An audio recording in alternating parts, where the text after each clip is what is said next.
આપ સર્વોને હેતપૂર્વક જય શ્રી સ્વામિનારાયણ।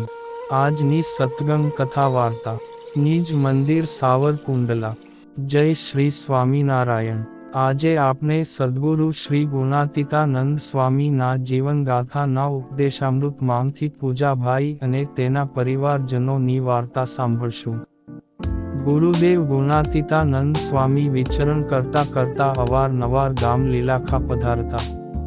અહીંના ગામધણી ભક્તરાજ મુંજાસુરુની શ્રદ્ધા ભક્તિથી સ્વામી અહીં વિચરણ માંગ રોકાણ કરતા।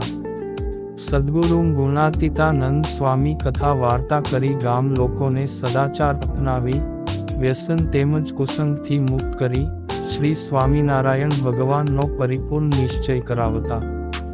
આ જૂનાગઢના જોગીનો યોગ લીલાખા માંગ હરિભક્ત પાંચાભાઈને થયો હતો।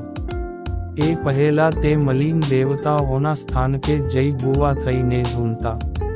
પાંચાભાઈને સત્સંગનો રંગ લાગતા તેમના 2 પુત્રો અને 1 પુત્રી પણ એ સત્સંગથી રંગાયા।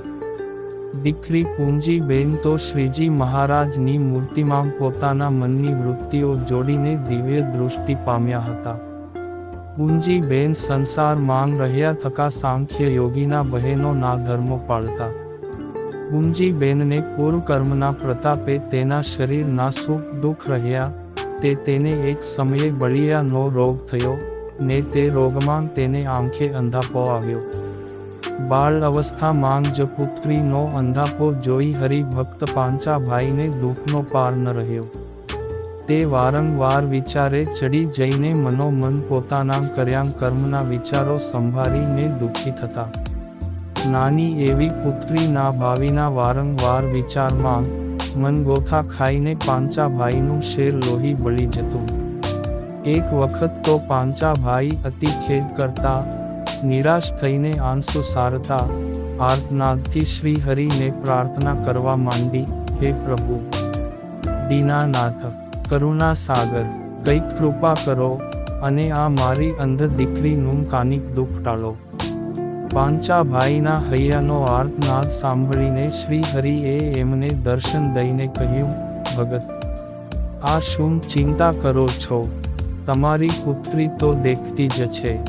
હમણાં તો એ રોગથી ઘેરાયેલી હોય એટલે તેની આંખે પડદા પડ્યા હતા। એ તો દેખતી થઈ ગઈ છે। એ છોકરી તો ભાગ્યશાળી છે। તેના સાસરે જશે ત્યાં પણ અમારો જોગ રાખીને સુખી થશે। આ તો કર્મની લેણ દેણ ચૂકવ્યા વિના છૂટકો નથી। એમ બોલી શ્રી હરિ પૂંજીબાઈ પાસે આવી માથે હાથ દઈ બોલ્યા, છોકરી, તારી આંખો ઉઘાડ। આ તારા બાપા તારી કેટલી બળતરા કરે છે, એના જીવને શાંત કર।